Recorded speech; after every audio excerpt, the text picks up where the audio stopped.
ओम श्री गणेशाय नमः। श्री गणेश जी का व्रत वैसे तो सभी कामनाओं की सिद्धि और विघ्न विनाशन के लिए होते हैं। ये व्रत हर माह 2 आते हैं और श्री कृष्ण पक्ष की चतुर्थी को ये वाले व्रत मनाए जाते हैं। पर जो भाद्रव पक्ष की कृष्ण चतुर्थी को जो व्रत आता है उसे ही गणेश चतुर्थी कहते हैं।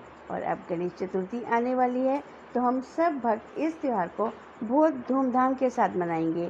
आइए हम सब देखते हैं कि किस तरह प्रॉपर पूजा विधि विधान के साथ हम इस व्रत को करें ताकि गणेश जी की अपार कृपा हम सब भक्तों के ऊपर बनी रहे। उसके बाद मैं आपको 12 माहों की कथा पढ़ के सुनाऊंगी, पर अभी मैं भाद्र पक्ष की श्री गणेश चतुर्थी की व्रत कथा सुनाऊंगी क्योंकि वो इस महीने से है। उसके बाद में 11 माह की व्रत कथा भाद्रपद शुक्ल की चतुर्थी ही गणेश चतुर्थी कहलाती है। श्री गणेश जी विघ्न विनायक हैं। इन्हें देव समाज में सर्वोच्च स्थान प्राप्त है। भाद्रपद शुक्ल चतुर्थी को मध्याह्न के समय में ही गणेश जी का जन्म हुआ था। श्री गणेश जी बुद्धि के देवता हैं। गणेश जी का वाहन चूहा है। रिद्धि तथा सिद्धि इनकी 2 पत्नियां हैं। इनका स्वर प्रिय भोग लड्डू है। इस दिन प्रातःकाल स्नान आदि करने के बाद सोने, तांबे, मिट्टी या गोबर की गणेश जी की प्रतिमा बनाई जाती है। वैसे आजकल बाजार में भी गणेश जी की बनी बनाई मूर्ति अवेलेबल होती है। गणेश जी की इस प्रतिमा को कोरे कलश में जल भरकर मुंह पर कोरा कपड़ा बांधकर उस पर स्थापित किया जाता है। मूर्ति पर सिंदूर चढ़ाकर षोडशोपचार से उनका पूजन करना चाहिए तथा दक्षिणा अर्पित करके 21 या 11 लड्डुओं का भोग लगाने का विधान है। इनमें से हम 5 लड्डू गणेश जी की प्रतिमा के पास रख देंगे और बाकी के लड्डुओं को हम प्रसाद के रूप में बांट देंगे। गणेश जी की पूजा सायंकाल के समय में ही की जानी चाहिए। पूजा करने के बाद नीची नज़र से चंद्रमा को अर्घ दे देना चाहिए। नीची नज़र से चंद्रमा को अर्घ देने का तात्पर्य है कि जहाँ तक संभव हो इस दिन भाद्रपद चतुर्थी को चंद्रमा के दर्शन नहीं करने चाहिए। हाँ, अर्घ अर्पित करते समय चंद्रमा का अंतर ध्यान कर लेना चाहिए। इस दिन चंद्रमा के दर्शन करने से कलंक का भागी बनना पड़ता है। वस्त्र से ढका हुआ कलश, दक्षिणा और गणेश प्रतिमा आचार्य को अर्पित करना गणेश जी के विसर्जन का उत्तम विधान माना गया है। गणेश जी का ये पूजन करने से आपको बुद्धि और रिद्धि सिद्धि की प्राप्ति तो होती ही है, किंतु विघ्न विघ्नों का भी समूल नाश हो जाता है। सर्वप्रथम हम गणेश जी को स्नान कराने के बाद उनको नए वस्त्र धारण करवाएंगे और उसके बाद पुष्प अर्पित करेंगे। फिर हम एक दिया जलाएंगे, दिया बत्ती करेंगे ताकि कृष्ण गणेश जी की जो है कृपा हम सब पर बनी रहे। और उसके बाद उनकी आगे फलाहार और मिष्ठान को अर्पित करेंगे। फलाहार और मिष्ठान गणेश जी को बहुत अच्छे लगते हैं और लड्डू तो गणेश जी का फेवरेट मिष्ठान है, तो वो लड्डू भी हम गणेश जी के आगे अर्पित करेंगे। और उसके बाद मैं आपको बताती हूँ कि किस तरह से हमने इसकी व्रत कथा की। भाद्रपद मास गणेश चौथ व्रत कथा। श्री पार्वती जी ने कहा, हे वत्स, भाद्रपद मास की चतुर्थी को कौन सा व्रत करना चाहिए, सो कहिए। श्री गणेश जी ने कहा, हे माता, भादो मास की चतुर्थी का व्रत महान पुण्य को देने वाला है। ये सब प्रकार के दुखों से रक्षा करने वाला है।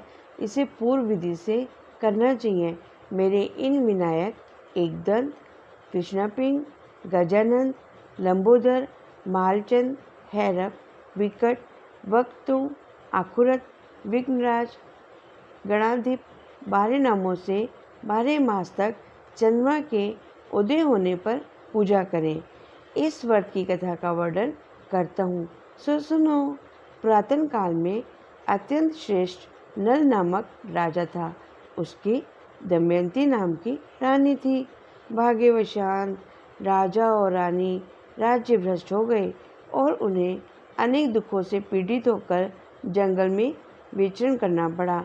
दुख के कारण एक दिन राजा नल अपनी रानी दमयंती को अकेले में सोती छोड़कर चले गए। तब दमयंती ने इस व्रत को किया जिससे उसे पुनः राजा नल प्राप्त हो गए। पार्वती जी ने कहा, हे पुत्र, रानी दमयंती ने इस व्रत को किस विधि से किया सो कहें। श्री गणेश जी ने कहा, माता, राजा नल पर जब विपत्ति आई तो सारा राज्य का खजाना खाली हो गया। राजा ने पता जुए में सब कुछ खो दिया, हाथी घोड़े सब छिन गए। तब राजा नल और दमयंती असहाय अवस्था को प्राप्त होकर जंगल में चले गए। वहाँ पर दैववश राजा और रानी भी बिछड़ गए। राजा रानी अलग अलग घूमने लगे। विचरण करते हुए एक समय दमयंती को ऋषि शर्वंग के दर्शन हुए। ऋषि शर्वंग को दमयंती ने हाथ जोड़कर प्रणाम किया और विनम्र भाव से प्रार्थना की कि हे महर्षि, मेरे पति का मुझसे वियोग हो गया है। मैं अपने पति से पुनः किस प्रकार मिल सकूं, ऐसा कोई उपाय बताएं। महर्षि शर्वंग बोले, देवी, तुम बड़ी श्रद्धा और भक्ति भाव से भादो मास की चतुर्थी का व्रत किया करो। इस व्रत के प्रभाव से तुम्हारे पति तुम्हें वापस मिल जाएंगे, तुम्हारा राज्य भी तुम्हें वापस मिल जाएगा। गणेश जी बोले, हे माता, महर्षि शर्वंग के कहने पर दमयंती ने भादो मास की चतुर्थी को व्रत आरंभ कर दिया। व्रत के प्रभाव से रानी को पति प्राप्त हो गए। राजा नल और उनकी रानी दमयंती पुनः अपना राज्य प्राप्त करके सुखपूर्वक रहने लगे। श्री कृष्ण जी ने कहा, धर्मराज, तुम भी ये व्रत करके गणेश जी की कृपा से अपना राज्य प्राप्त कर सुखपूर्वक रहो। ये व्रत संकट तथा दुखों को दूर कर समस्त सुख देने वाला है। ओम श्री गणेशाय नमो। जय गणेश, जय गणेश, जय गणेश देवा। माता जाकी पार्वती, पिता महादेवा। लड्डुअन का भोग लागे, संत करे सेवा। जय गणेश, जय गणेश, जय गणेश, जय गणेश, जय गणेश, जय गणेश देवा।